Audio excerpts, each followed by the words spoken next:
Hi, I'm Flo from flomotion.eu. Today we are going to take a look on the new animated shoulder sets product from Digital Juice. So let me quickly tell you what we're going to do and learn today. Basically we have to bring some green screen footage in for this animation, and of course we have to key it, and then I show you how you can easily customize this whole pre-made animation. So you just have to bring 2 video files in and you're ready to go. But of course we will bring this a step further, and I'm going to show you how you can customize this even more, how to bring new backgrounds in, how you can motion track the background and some other really cool stuff. So let's directly get started. The first thing we have to do is to open up our chooser. Then let's directly go to this new product. It's under projects and templates, After Effects projects of course. And here we can just select our product, which is the animated shoulder sets. And there we have all of them. And let me quickly click on a few of them, and then you see this thumbnail view of them. So let's just look at a few other ones here.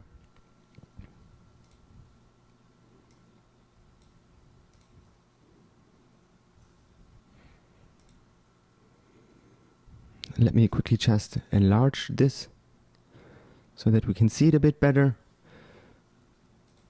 because I think I will take this one.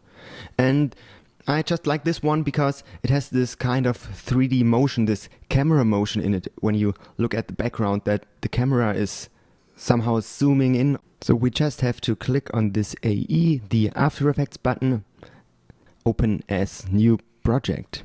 Of course I want this one to be a full HD project, and I click send now. Now it is opening After Effects, and while it is opening, let me tell you that normally I would do just a walkthrough with my already finished project to show you all the bits and pieces that I have done and adjusted. But as I made this whole project and this whole animation, I saw that it really just takes a small amount of time, as everything is already prepared for you. So let's just do all of this in real time and start from scratch. The first thing I would do is just to save it. And for that I would go to File, and this time not to Save As and save as a new one, but I would go to Collect Files.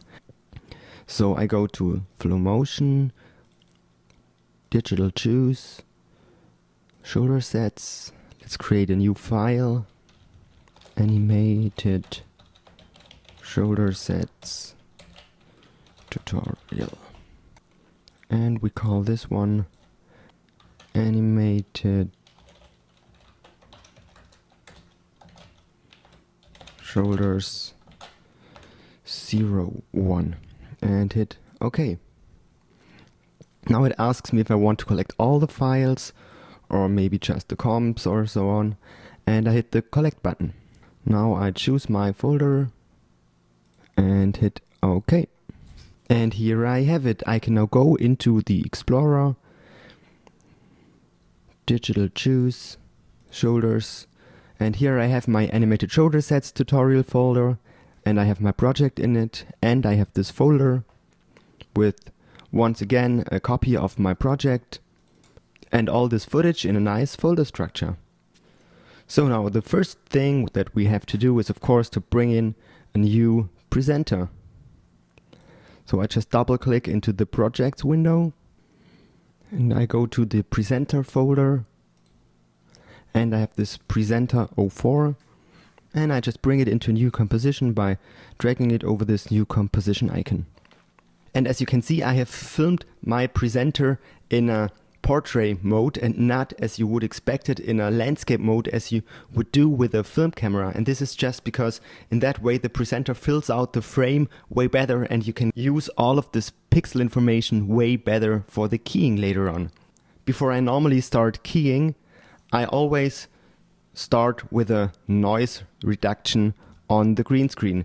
As you can see, the screen here is very noisy. And if we just take a look on the green channel, which you can do by hitting Alt and 2, and then you see you have just the green channel and you have this green marker here, and you can do that by hitting Alt 1 for the red, 2 for green, 3 for blue and 4 for alpha.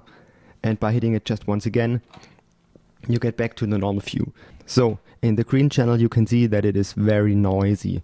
So let's just get an effect for the noise reduction, and let's just type in grain, and there we have the remove grain, which is a built-in plugin. And by the way, in this tutorial I'm trying to show you each of the effects I have done with built-in plugins. And let's just switch to the final output mode here, because when you go to the preview mode it just shows you a small part of the image, as it takes a long time to render the noise or grain removal. So, but let's go to the final output, as we can see this here, and I guess you can directly see the difference if I turn it on and off. Because you saw that this effect really takes a long time, I just quickly rendered this green screen footage out once with a noise reduction already applied. So let's just close this composition and open up our green screen presenter, which is exactly the same file but with already a noise reduction applied to it. And let's bring this one out here, and now let's just rotate this so that you can see the presenter in the right dimensions. Composition settings, and we just have to switch those to numbers, which is 1080 now by 1920, and by hitting W you can now rotate the presenter, and if you hold down the shift button it snaps to 45 degrees. And there we have it, with a nice and even green screen because of the noise reduction. And let me just quickly tell you how I filmed this clip, because the animated shoulder sets are such a cheap product and they come in so handy that you don't have to be afraid that later on the filming of a presenter and the lighting and all of that stuff will cost a lot of money.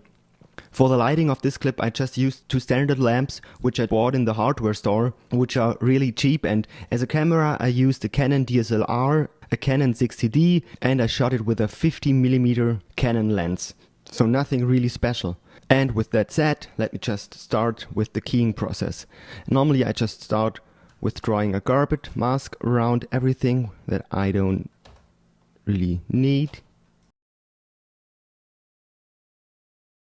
Okay, and now let's just bring out keylight.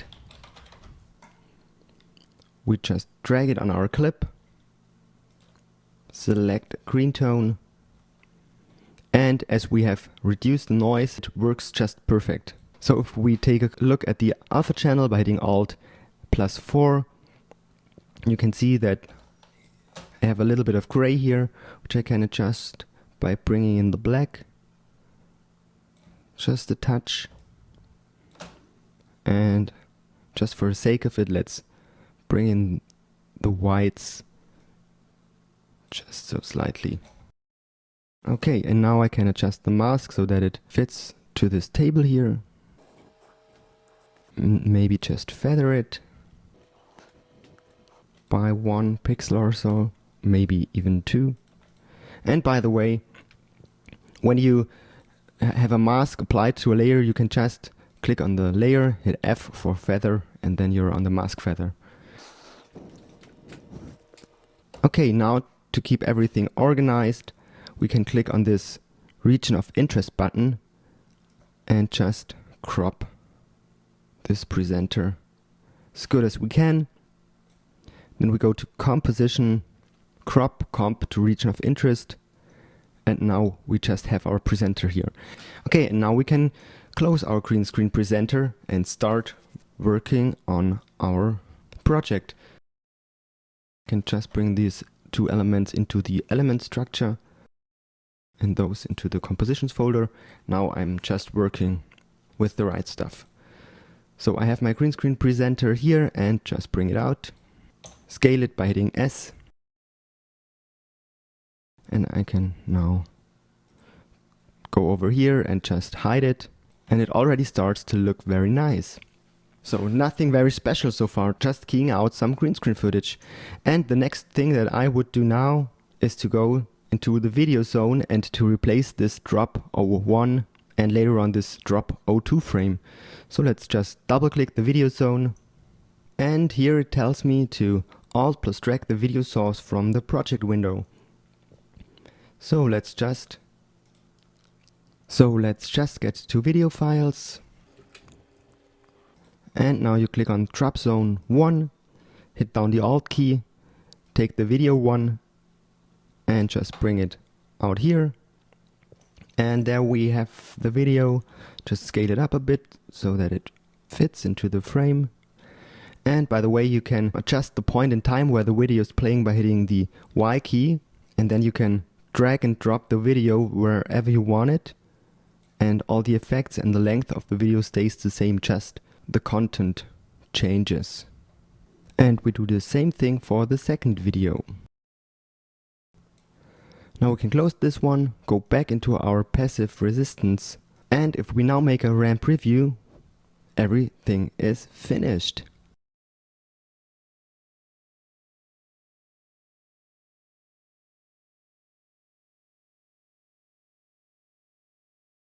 Okay, what we directly saw is that our presenter gets a hole in the head, so let's quickly fix that. But for a normal presentation video, I would say I am finished.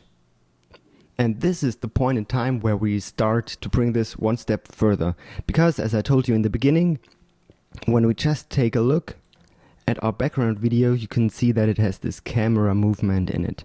So why not track the camera movement and apply it to some of the elements in the shot?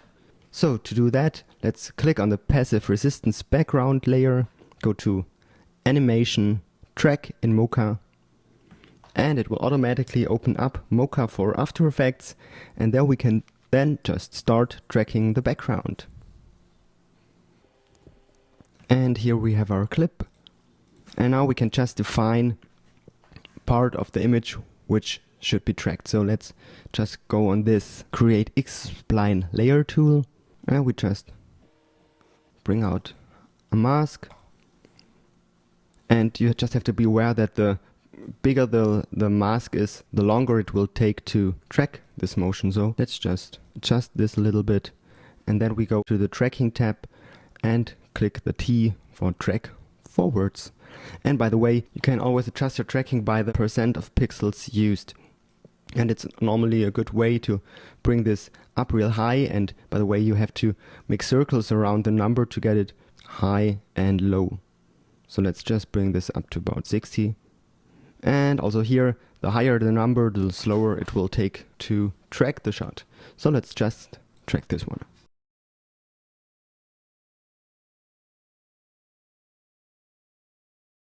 So I just quickly stopped the process because I think we just need the first frames just to show it to you, as I have done this already before, and we can use this file. So when we scrub through it now, you can see that the line is moving with the whole background, and this is exactly what we want. So now you would go to File, Export Tracking Data, and you want transform data for position, scale and rotation this time, and hit Save. And I have already created a Mocha track, so let's just call this one O2 and hit Save. Now we can just go back into After Effects. And I just want to apply this tracking data to our monitor. But before we do that, let's just find all the layers which make up the monitor and just pre-compose them.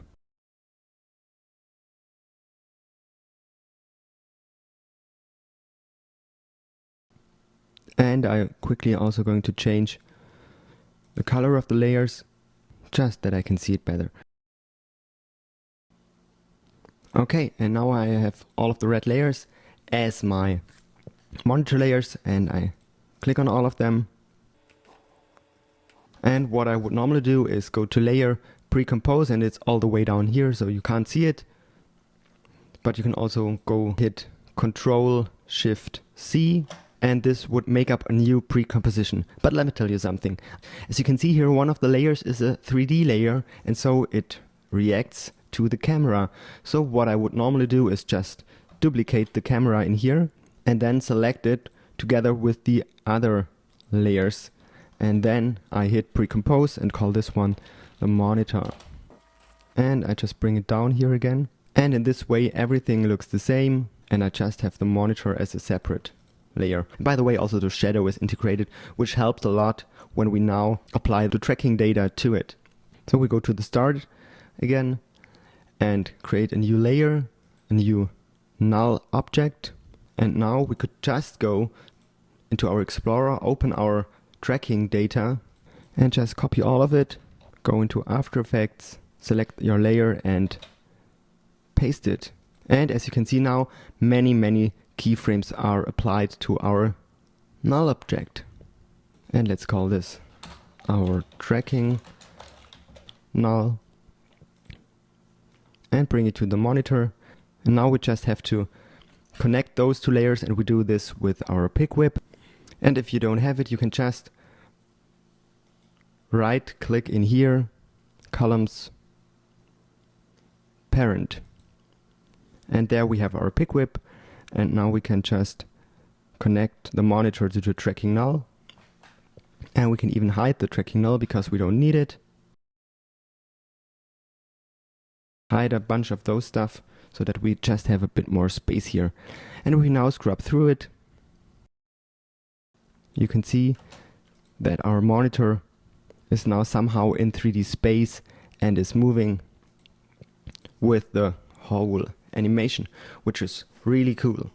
But we are still not done yet. As you can see that now all of those lens flares don't really sit on the same point as they belong to, because they should sit on this edge here. And this is also because they need to be attached to our null object. And now everything is back in place. Let's just go into our monitor layer to look at this a bit more in depth.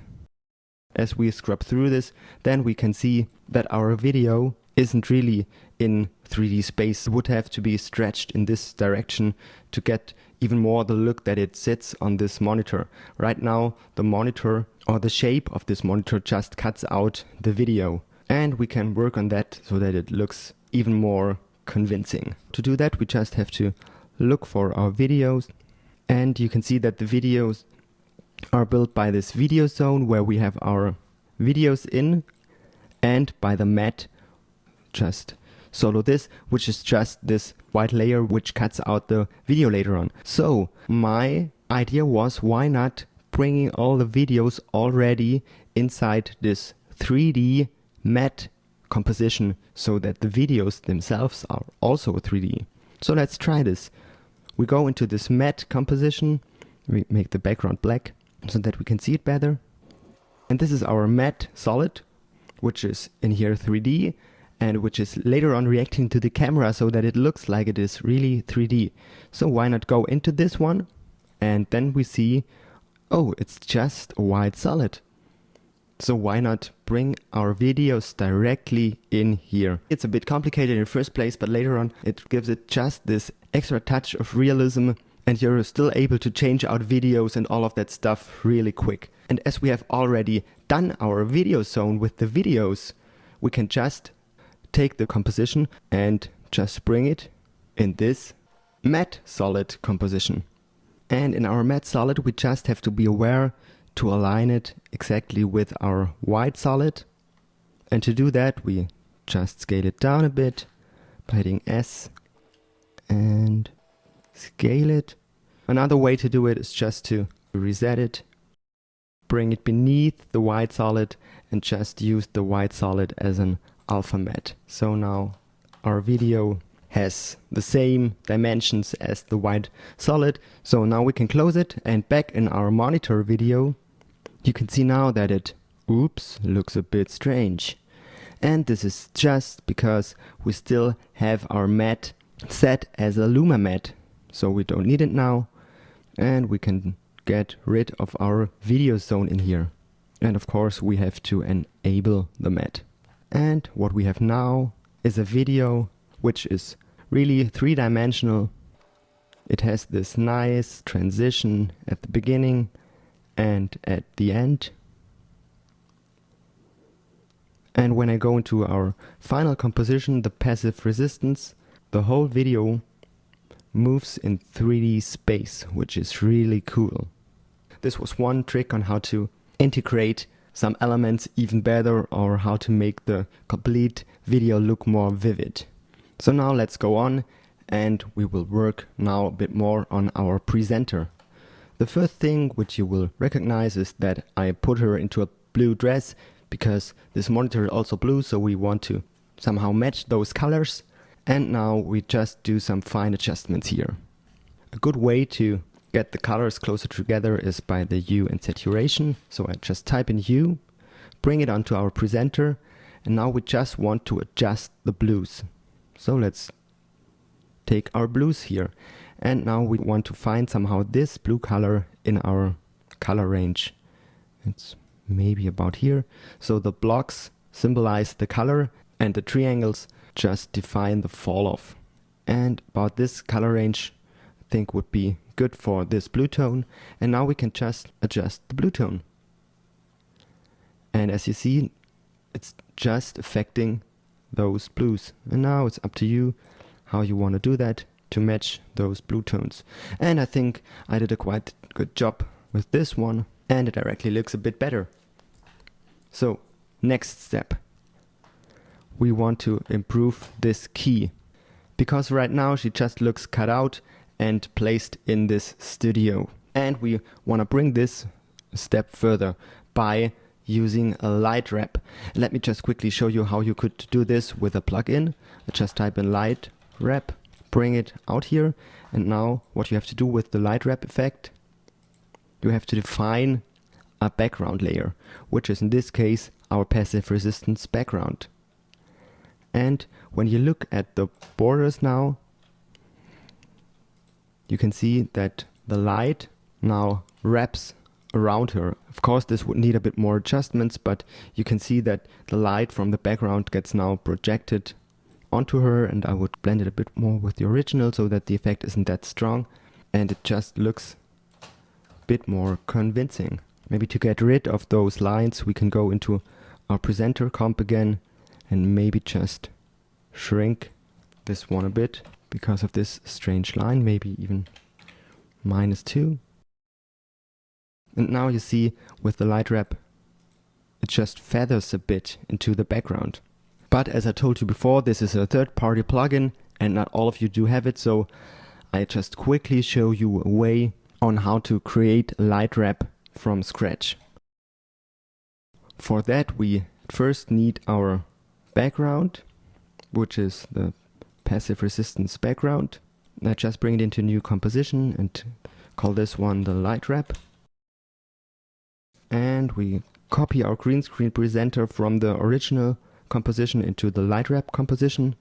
So in this way she sits on the same position. So that you maybe get a better understanding, I quickly tell you what we want to do. So if we now in our main composition solo our presenter, go to the light wrap, and for the operation I click on wrap only and bring it to 0% in this case. Now you can see what the light wrap does. It just takes this out border of our keyed element, and the white part, which you can see, is actually part of the background. So what we will do now is to create this outline, which we can later on use as an alpha matte for our background. Sounds complicated, but in 2 minutes you will directly understand. So we go back into our light wrap composition, we solo our presenter, and maybe just for the sake of it we type in tint and just maybe make it red for both colors, and now we just have her red, and we duplicate her, and this time let's just make her green so that we can see it better. Okay, and now we just want to have an outline, so let's just shrink this with a choker, and for this one we use the simple choker, and when we bring this up you can see that we now just get the outlines, because the choked version is lying on the red version. Just call it red and green. And now we just take the green one as an alpha matte inverted. And what we have now is just the outline of our presenter. And we could now also feather this by feathering the green version out a bit. And we can do that with a channel blur. Just bring it out and just blur the alpha. This is looking really cool. Now with everything back on, we can now pre-compose this one, call it LW for lightwrap. And the next step which we have to do is now for the background, take this one as an alpha matte. And we're finished. We can close all of the other compositions now. Go into our passive resistance. We now can delete our light wrap. And we just go to our light wrap composition and bring it over our green screen presenter. And when we take a look at her now, you can see that it looks cut out because of this really hard edges here. And if I turn it on, you can see that the light is really nice wrapping around her. And by hitting T for opacity, you can now just tell how much effect you want to have for this light wrap. Really cool. And if we later on change the background, you just have to go into your light wrap layer and also change this background, and everything follows automatically. Perfect. And we're still not finished yet. We can now once again go into our monitor composition. And when we take a look, when they fly in, just doesn't look that realistic because it has no motion blur on it. This would be one last step for all of this to create realistic motion blur on this one. And we can very easily do that with force motion blur. And when you apply it, you can see that nothing is happening. And this is just the default setting, because you have to turn on this frame blend option for each layer where you want to apply a motion blur plugin later on, so that it blends different frames. And let me just show you what this does. If I turn it on here, and also for the whole composition, you can now see that I get this strange looking motion blur. And this is because we have to click this one twice, because when we click it once, it's just draft mode, and the second click is the final output. Just takes a bit of time to render. And now we can see that we have some motion blur. And let me just tell you real quick what this motion blur is all about. We have this motion blur samples. So for example, if I type in 2, it just looks at this frame and the next frame and puts 2 in between. So you can see, for example, here that we have 2 frames seeing at once. And the higher we go with this, the smoother it will look. And you can see that we have 4 frames now representing 1. But of course, the higher we go, the more time it will take us to render. And then we have the shutter angle, which is always a bit confusing because we calculate the motion blur somehow in degrees. And this is sometimes a bit strange. So let me just quickly tell you how this works, because I know that many of you always work with motion blur and they just take default values, because no one really knows why you measure it in degrees. So let me just quickly tell you that.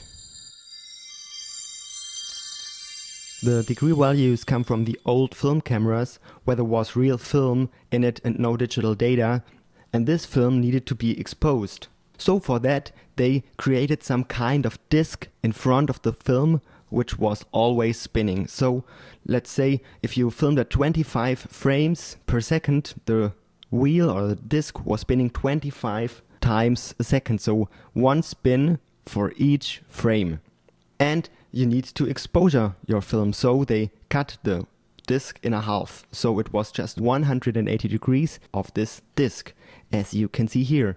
And as it was spinning, it was exposuring the film for half of a frame. So 180 degrees of the circle is half of the circle, so the exposure time for 25 frames with 180 degrees is 1/50th of a second. And so if you make the cutting smaller and just 90 degrees, it gets exposured even shorter. So the higher the degree value is, the longer it gets exposured and the more motion blur you get. So back in After Effects, this means if we now crank this one up to 360 degrees, we have more motion blur. Or in this case, the motion blur just gets longer. If we bring it down to 90, you can see that it gets shorter. And now let's just apply this motion blur also to the exit movie of our monitor by just copying and pasting it.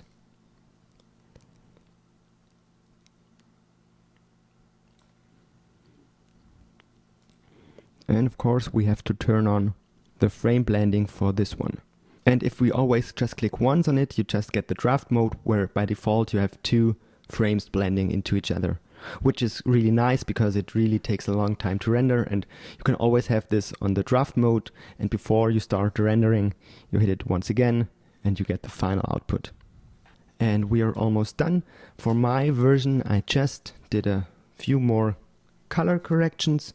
So I just brought out a new adjustment layer and I added some levels on the first one, because I always think if you have a whole composition and then you adjust the contrast of all of this together, it just brings all of this more together. And the other reason why I did that is because I wanted this composition to look more like a motion graphics composition, and it's always good to have it really crisp.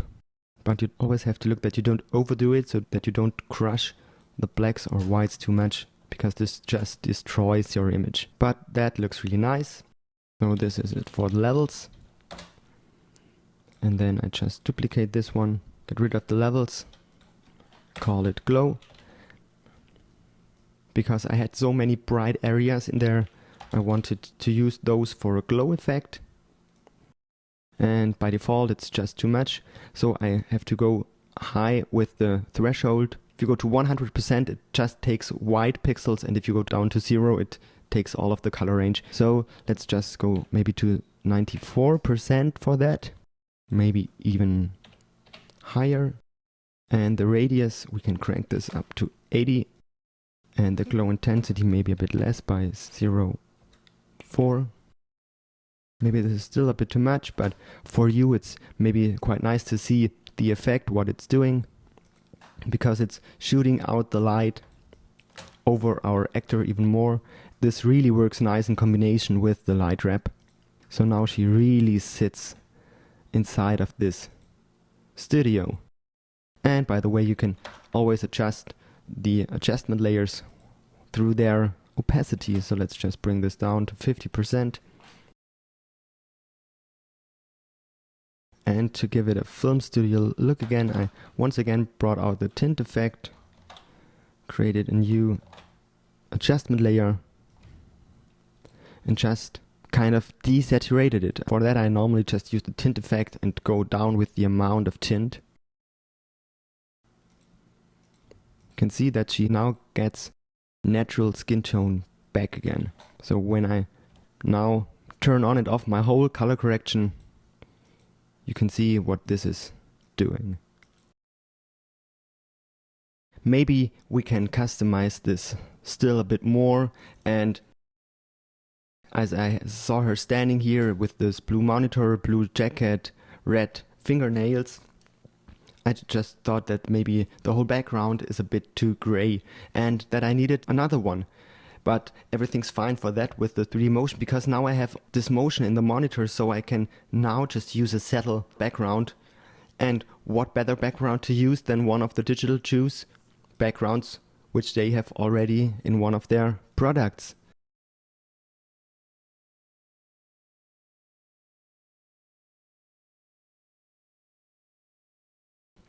So I just went into the canvas collection of Digital Juice and just really quickly took a few of them which I thought had somehow the same color like in my project.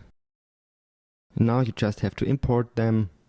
Just by default we get a really nice looking background. And this is also because we have all of those adjustment layers here, which brings all of this even closer together. And as you can see, in 5 seconds you can create many different looks. And for my final version I took this rapid growth rate HD movie file, I just flipped it and scaled it up a bit so that it has somehow the same perspective as the rest of the clip, and all the colors match quite good. Maybe also desaturate this one just slightly, and I am ready to render. And by the way, for the background music I used one file from the Stack Tracks collection, also from Digital Juice. And as you saw in the intro animation of this tutorial, that I have made this nice transition where the monitor flies into full screen mode. For the end of this tutorial, let me just give you a few hints on how I did that. I just brought the final composition into a new one, went to the end where I wanted my animation to start, and then I set a few keyframes for position and scale, went forward a few frames and really roughly scaled this one up.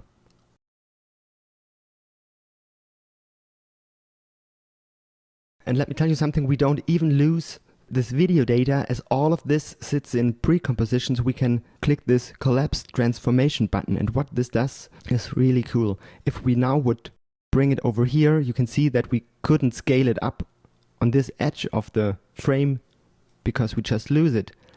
But when I have it here and hit on the collapse transformation button, what it will do, it will look inside the Precompositions and look for this missing information. And there it is. Really cool. So I just really roughly did this, and then I brought out an effect called corner pin. We once again just do it with the built-in one. Now let's go back to the first keyframe, and for the effect we'll set those keyframes. And for the end of our animation we just take the edges and bring them out very roughly. And in the project window I could now go take one of those lens flares and use them once again as a transition, bring it to screen mode. And that's it for this animated shoulder sets animation tutorial. For now I just have to say thanks for watching. This was Flo from flomotion.eu, and for now I wish you a lot of fun with the animated shoulder sets.